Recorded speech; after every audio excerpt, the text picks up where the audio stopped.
Good morning, students. If you don't have a book in your hand, a concrete book, you should follow online as I read.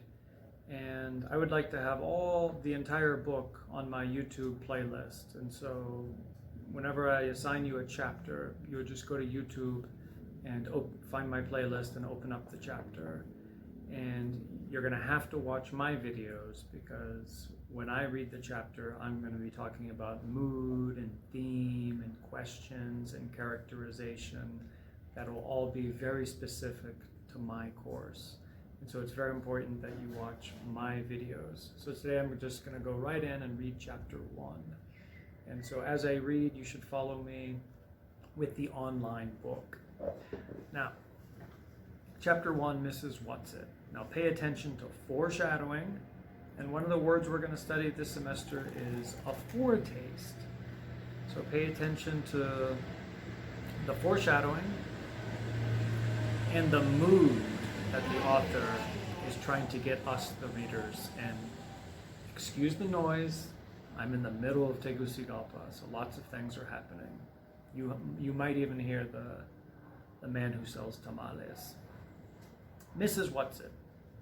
It was a dark and stormy night. In her attic bedroom, Margaret Murray, wrapped in an old patchwork quilt, sat at the foot of her bed and watched the trees tossing in the frenzied lashing of the wind. Behind the trees, clouds scudded frantically across the sky.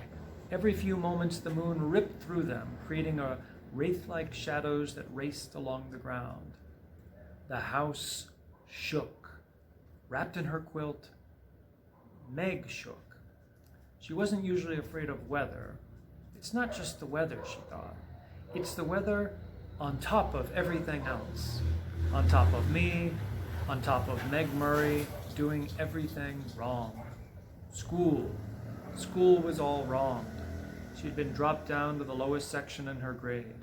That morning, one of her teachers had said crossly, "Really, Meg? I don't understand how a child with parents as brilliant as yours are supposed to be can be such a poor student. If you don't manage to do a little better, you'll have to stay back next year." During lunch, she'd rough-housed a little to try to make herself feel better, and one of the girls said scornfully, "After all, Meg, we aren't grammar school kids anymore. Why do you always have to act like such a baby?"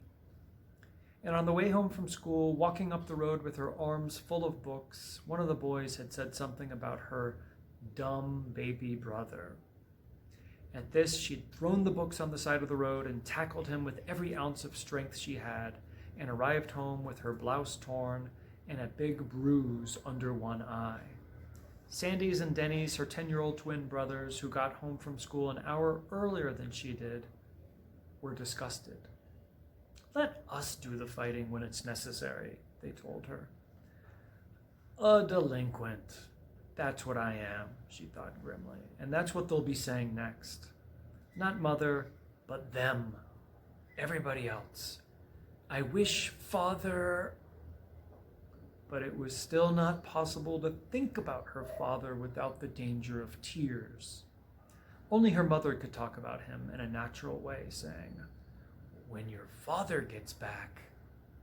Gets back from where? And when? Surely her mother must know what people were saying, must be aware of the smugly vicious gossip. Surely it must hurt her as it did Meg. But if it did, she gave no outward sign. Nothing ruffled the serenity of her expression. "Why can't I hide it too?" Meg thought. "Why do I always have to show everything?" The window rattled madly in the wind, and she pulled the quilt close about her, curled up on one of her pillows. A gray fluff of kitten yawned, showing its pink tongue, tucked its head under again, and went back to sleep. Everybody was asleep. Everybody except Meg.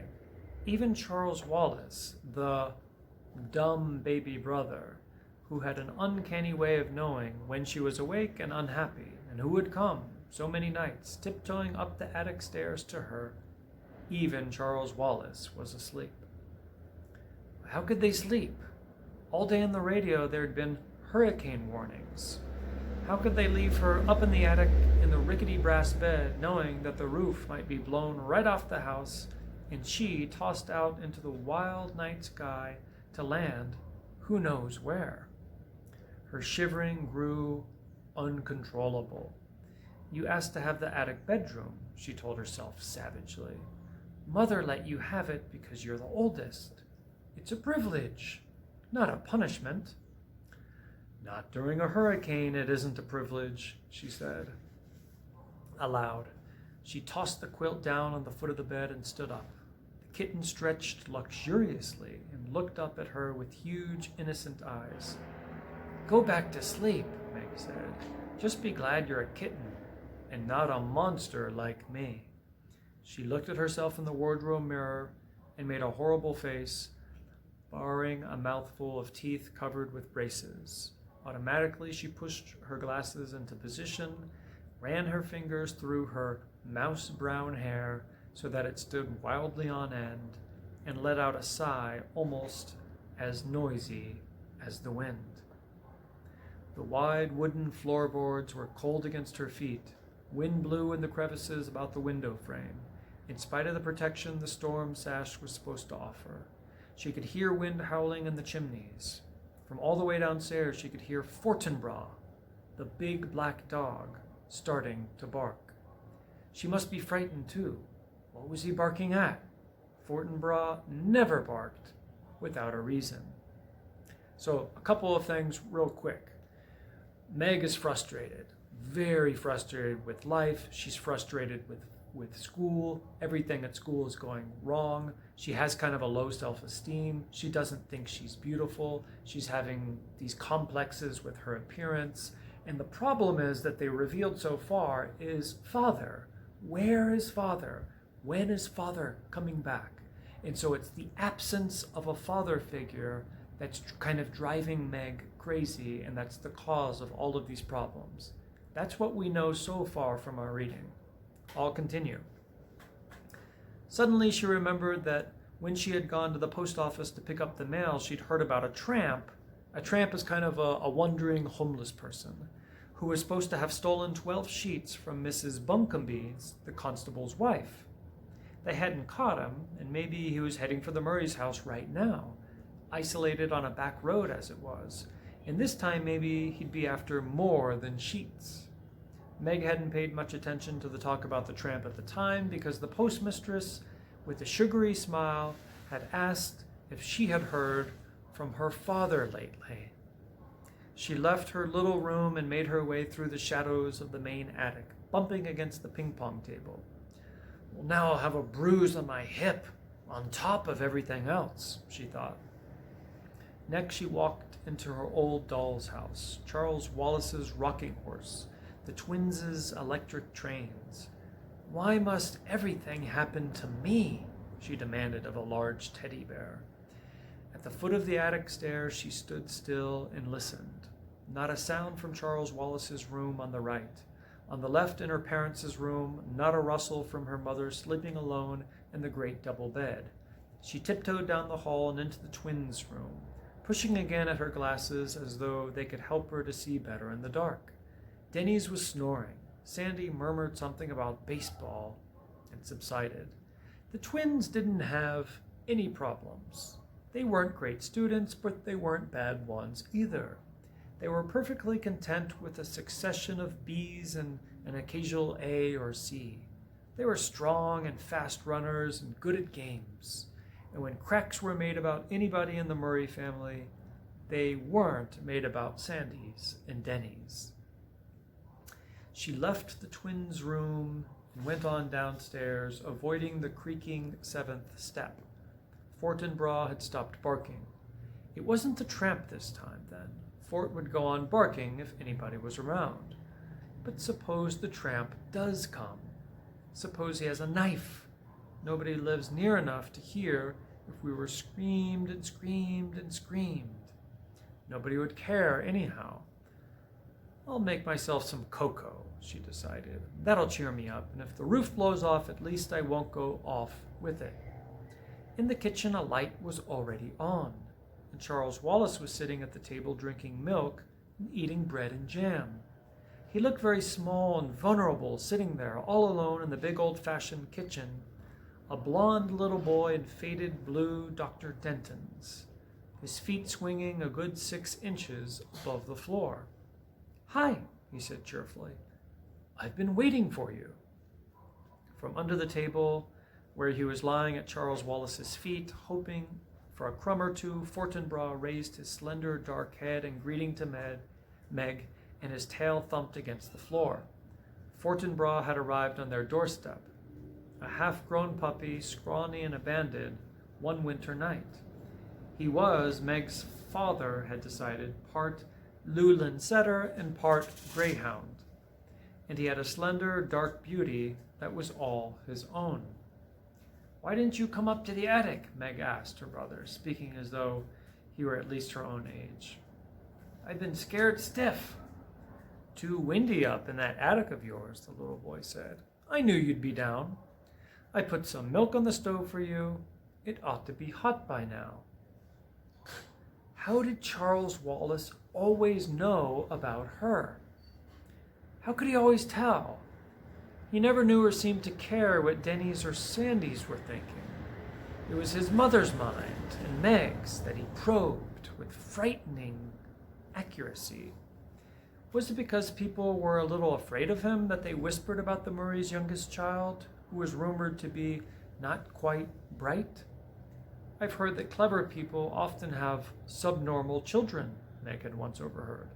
"The 2 boys seem to be nice, regular children, but that unattractive girl and the baby boy certainly aren't all there." It was true that Charles Wallace seldom spoke when anybody was around, so that many people thought he'd never learned to talk.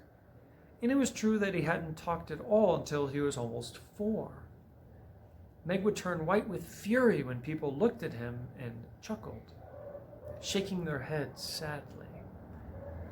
"Don't worry about Charles Wallace, Meg," Father had once told her. Meg remembered it very clearly because it was shortly before he went away.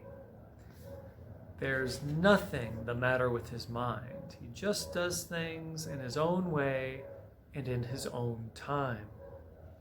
I don't want him to grow up to be dumb like me," Meg had said. "Oh, my darling, you're not dumb," her father answered. "You're like Charles Wallace. Your development has to go at its own pace. It just doesn't happen to be the usual pace." "How do you know?" Meg demanded. "How do you know I'm not dumb?" "Isn't it just because you love me?" "Well, I love you. That's not what tells me. Mother and I have given you a number of tests, you know." Yes, that was true. And Meg had realized that some of the games her parents played with her were tests of some kind, and that there had been more for her and Charles Wallace than for the twins. "IQ tests, you mean?" "Yes, some of them." "So, is my IQ okay?" More than okay." "Well, what is it?" "Well, that I'm not going to tell you, but it assures me that both you and Charles Wallace will be able to do pretty much whatever you like when you grow up yourselves. You just wait till Charles Wallace starts to talk. You'll see." How right he had been about that. Though he himself had left before Charles Wallace began to speak, suddenly, with none of the usual baby preliminaries, using entire sentences, how proud he would have been. "You'd better check the milk," Charles Wallace said to Meg now, his diction clearer and cleaner than that of most 5-year-olds. "You know you don't like it when it gets a skin on top." "You put in more than twice enough milk." Meg peered into the saucepan. Charles Wallace nodded serenely. "I thought Mother might like some."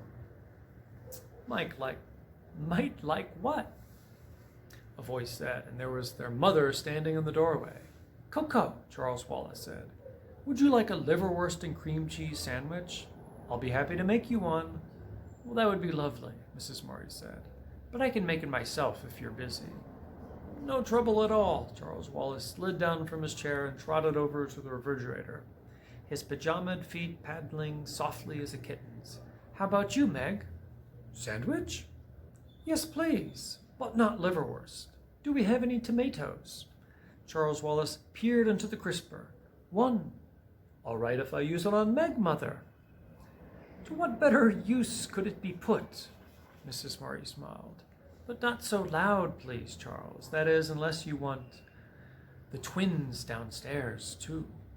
"Well, let's be exclusive," Charles Wallace said. "That's my new word for the day. Impressive, isn't it?" "Prodigious," Mrs. Murray said. "Meg, come, let me look at that bruise." Meg knelt at her mother's feet. The warmth and light of the kitchen had relaxed her so that her attic fears were gone. The cocoa steamed fragrantly in the saucepan. Geraniums bloomed in the windowsills, and there was a bouquet of tiny yellow chrysanthemums in the center of the table. The curtains, red with a blue and green geometrical pattern, were drawn and seemed to reflect their cheerfulness throughout the room. The furnace purred like a great, sleepy animal. The lights glowed with steady radiance. Outside, alone in the dark, the wind still battered against the house, but the angry power that had frightened Meg while she was alone in the attic was subdued by the familiar comfort of the kitchen. Underneath Mrs. Murray's chair, Fortinbras let out a contented sigh. Mrs. Murray gently touched Meg's bruised cheek. Meg looked up at her mother, half in loving admiration, half in sullen resentment. It was not an advantage to have a mother who was a scientist and a beauty as well. Mrs. Murray's flaming red hair, creamy skin, and violet eyes with long, dark lashes seemed even more spectacular in comparison with Meg's outrageous plainness. Meg's hair had been passable as long as she wore it tidily in braids. When she went into high school, it was cut, and now she and her mother struggled with putting it up. But one side would come out curly and the other straight, so that she looked even plainer than before. "You don't know the meaning of moderation, do you, my darling?" Mrs. Murray asked. "A happy medium is something I wonder if you'll ever learn." Remember that for the future of the book, a happy medium. Let's see if you guys catch this. "Well, that's a nasty bruise the Henderson boy gave you. By the way, shortly after you've gone to bed, his mother called up to complain about how badly you'd hurt him. I told her that since he's a year older and at least 25 pounds heavier than you are, I thought I was the one who ought to be doing the complaining. But she seemed to think it was all your fault." "I suppose that depends on how you look at it," Meg said. "Usually, no matter what happens, people think it's my fault, even if I have nothing to do with it at all. But I'm sorry I tried to fight him. It's just been an awful week, and I'm full of bad feeling." Mrs. Murray stroked Meg's shaggy head. "Do you know why?" "I hate being an oddball," Meg said. "It's hard on Sandy and Denny's too. I don't know if they're really like everybody else or if they're just able to pretend they are. I try to pretend, but it isn't any help. You're much too straightforward to be able to pretend to be what you aren't," Mrs. Murray said. "I'm sorry, Meglet. Maybe if Father were here, he could help you, but I don't think I can do anything until you've managed to plow through some more time. Then things will be easier for you. But that isn't much help right now, is it? Maybe if you weren't so repulsive looking, maybe if I were pretty like you." "Mother's not a bit pretty. She's beautiful," Charles Wallace announced, slicing liverwurst. "Therefore, I bet she was awful at your age." "How right you are," Mrs. Murray said. "Just give yourself time, Meg." "Lettuce on your sandwich, Mother?" Charles Wallace asked. "No, thanks." He cut the sandwich into sections, put it on a plate, and set it in front of his mother. "Yours will be along in just a minute, Meg. I think I'll talk to Mrs. Whatsit about you." "Who's Mrs. Whatsit?" Meg asked. I think I want to be exclusive about her for a while, Charles Wallace said. Onion salt? Yes, please. What's Mrs. What's-it stand for? Mrs. Murray asked. Well, that's her name, Charles Wallace answered. You know the old shingled house back in the woods that the kids won't go near because they say it's haunted? That's where they live. They? Mrs. What's-it and her two friends. I was out with Fortinbras a couple days ago. You and the twins were at school, Meg. We liked to walk in the woods, and suddenly he took off after a squirrel, and I took off after him, and we ended up by the haunted house. So I met them by accident, as you might say. But nobody lives there, Meg said. Mrs. What's-it and her friends do. And they're very enjoyable. Why didn't you tell me about it before? Mrs. Murray asked. And you know you're not supposed to go off our property without permission, Charles. I know, but that's one reason I didn't tell you. I just rushed off after Fortinbras without thinking. And then I decided, well, I'd better save them for an emergency anyhow. A fresh gust of wind took the house and shook it, and suddenly the rain began to lash against the windows. I don't think I like this wind, Meg said nervously. We'll lose some shingles off the roof. That's certain. Mrs. Murray said, but this house has stood for almost 200 years, and I think it'll last a little longer, Meg. There's been many a high wind up on this hill. But this is a hurricane, Meg wailed. The radio kept saying it was a hurricane. It's October, Mrs. Murray told her. They've been storms in October before. As Charles Wallace gave Meg her sandwich, Fortinbras came out from under the table. He gave a long, low growl. They could see the dark fur slowly rising on his back. Meg felt her own skin prickle. What's wrong? She asked. Fortinbras stared at the door that opened into Mrs. Murray's laboratory, which was in the old stone dairy right off the kitchen. Beyond the lab, a pantry led outdoors. Though Mrs. Murray had done her best to train the family to come into the house through the garage door or the front door and not through her lab. But it was the lab door, not the garage door, which Fortinbras was growling.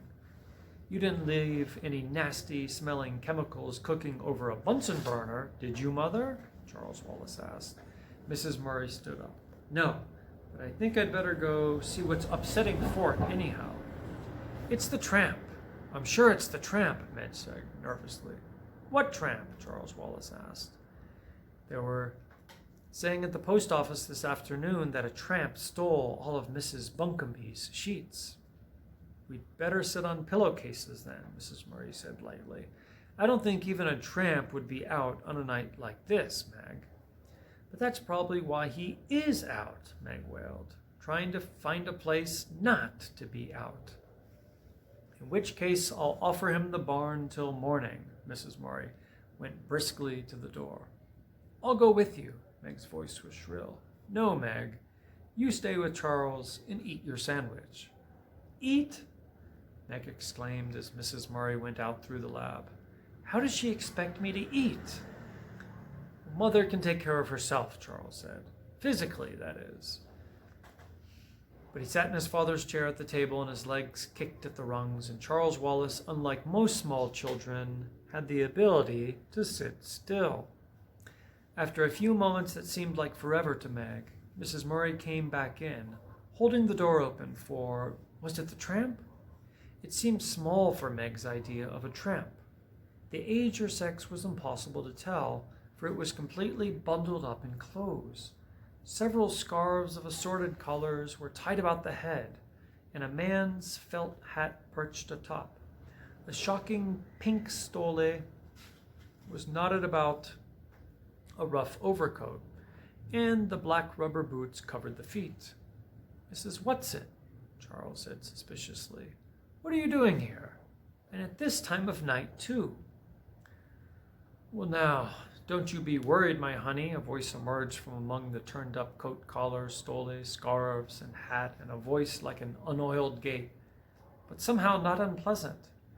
Miss Whatsit says she lost her way, Mrs. Murray said. Would you care for some hot chocolate, Mrs. Whatsit? Charmed, I'm sure, Mrs. Whatsit answered, taking off the hat and the stole. It isn't so much that I lost my way as that I got blown off course. And when I realized that I was at Charles Wallace's house, I thought I'd just come in and rest a bit before proceeding on my way. How did you know this was Charles Wallace's house? Meg asked. By the smell. Mrs. Whatsit untied a blue and green paisley scarf, a red and yellow flowered print, a gold Liberty print, a red and black bandana. Under all this, a sparse quantity of grayish hair was tied in a small but tidy knot on top of her head. Her eyes were bright, her nose a round, soft blob, her mouth puckered like an autumn apple. My, but it's lovely and warm in here, she said. Do sit down, Mrs. Murray indicated a chair. Would you like a sandwich, Mrs. Whatsit? I've had liverwurst and cream cheese. Charles has had bread and jam, and Meg, lettuce and tomato. Now let me see, Mrs. Whatsit pondered. I'm passionately fond of Russian caviar. You peaked, Charles said indignantly. We're saving that for Mother's birthday, and you can't have any. So Mrs. Whatsit gave a deep and pathetic sigh. No, Charles said. No. No, I don't want tortillas. Thank you. No, baleadas. Thank you. No, Charles said. You mustn't give in to her, Mother, or I shall be very angry. How about a tuna fish salad? See, we're talking about food, and food comes to my house. All right, Mrs. Whatsit said meekly. I'll fix it. Meg offered going to the pantry for a can of tuna fish. For crying out loud, she thought, this old woman comes barging on in us in the middle of the night, and Mother takes it as though there weren't anything peculiar about it at all. I'll bet she is the tramp. I'll bet she did steal all those sheets, and she's certainly no one Charles Wallace ought to be friends with, especially when he won't even talk to ordinary people. I've only been in the neighborhood a short time, Mrs. Whatsit was saying as Meg switched off the pantry light and came back into the kitchen with the tuna fish. And I didn't think I was going to like the neighbors at all until dear little Charles came over with his dog. Mrs. Whatsit, Charles Wallace demanded severely, why did you take Mrs. Bunkumby's sheets? Well, I needed them, Charles dear. You must return them at once. But Charles dear, I can't because I've used them. It was very wrong of you, Charles Wallace scolded. If you needed sheets that badly, you should have asked me. Mrs. Whatsit shook her head and chuckled. You can't spare any sheets. Mrs. Bunkumby can. Meg cut up some celery and mixed it in with the tuna. After a moment's hesitation, she opened the refrigerator door and brought out a jar of little sweet pickles. Though why I'm doing it for her, I don't know, she thought as she cut them up. I don't trust her one bit. Tell your sister I'm all right, Mrs. Whatsit said to Charles. Tell her my intentions are good. The road to hell is paved with good intentions. Charles intoned. My, but isn't he cunning? Mrs. Whatsit beamed at him fondly. It's lucky he has someone to understand him, but I'm afraid he doesn't, Mrs. Murray said. None of us is quite up to Charles. But at least you aren't trying to squash him down, Mrs. Whatsit nodded her head vigorously. You're letting him be himself. Here's your sandwich, Meg said, bringing it to Mrs. Whatsit. Do you mind if I take off my boots before I eat? Mrs. Whatsit asked, picking up the sandwich nevertheless. Listen, she moved her feet up and down in her boots, and they could hear water squelching. My toes are ever so damp. The trouble is that these boots are a mite too tight for me, and I never can take them off by myself. I'll help you, Charles offered. Not you. You're not strong enough. I'll help. Mrs. Murray squatted at Mrs. Whatsit's feet, yanking on one slick boot. When the boot came off, it came suddenly. Mrs. Murray sat down with a thump. Mrs. Whatsit went tumbling backwards with the chair onto the floor. sandwich held high in one old claw. Water poured out of the boot, ran all over the floor and the big braided rug. P.U. "Oh, dearie me," Mrs. Whatsit said, lying on her back in the overturned chair, her feet in the air, one in a red and white striped sock, the other still booted. Mrs. Murray got to her feet. "Are you all right, Mrs. Whatsit?" "If you have some liniment, I'll put it on my dignity," Mrs. Whatsit said, still supine. "I think it's sprained. A little oil of cloves mixed well with garlic is rather good." And she took a huge bite of the sandwich. "Medici?" "Do please get up," Charles said. "I don't like to see you lying there that way. You're carrying things too far. Have you ever tried to get to your feet with a sprained dignity?" But Mrs. Whatsit scrambled up, righted the chair, and then sat back down on the floor. The booted foot stuck out in front of her and took another bite. She moved with great agility for such an old woman. At least Meg was reasonably sure that she was an old woman, and a very old woman at that. Mrs. Whatsit, her mouth full, ordered Mrs. Murray, "Now pull while I'm already down." Quite calmly, as though this old woman and her boots were nothing out of the ordinary, Miss Murray pulled until the second boot relinquished the foot. This foot was covered with a blue and gray argyle sock, and Mrs. Whatsit sat there, wriggling her toes, contentedly finishing her sandwich before scrambling to her feet. "Ah, that's ever so much the better," and took both boots and shook them out over the sink. "My stomach is full and I'm warm inside and out, and it's time I went home." "Don't you think you'd better stay till morning?" Mrs. Murray asked. "Oh, thank you, dearie, but there's so much to do. I can't just waste time sitting around frivoling. It's much too wild a night to travel in." "Wild nights are my glory," said Mrs. Whatsit. "I just got caught in a downdraft and blown off course." "Well, at least until your socks are dry." Еще половина. Уже 32 минуты. Half page. "Wet socks don't bother me. I just didn't like the watery squishing around in my boots. Now don't worry about me, Lamb." Lamb was not a word one would ordinarily think of calling Mrs. Murray.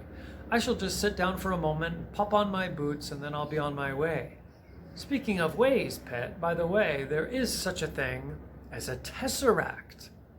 Mrs. Murray went a little white and with one hand reached backward and clutched at a chair for support. Her voice trembled.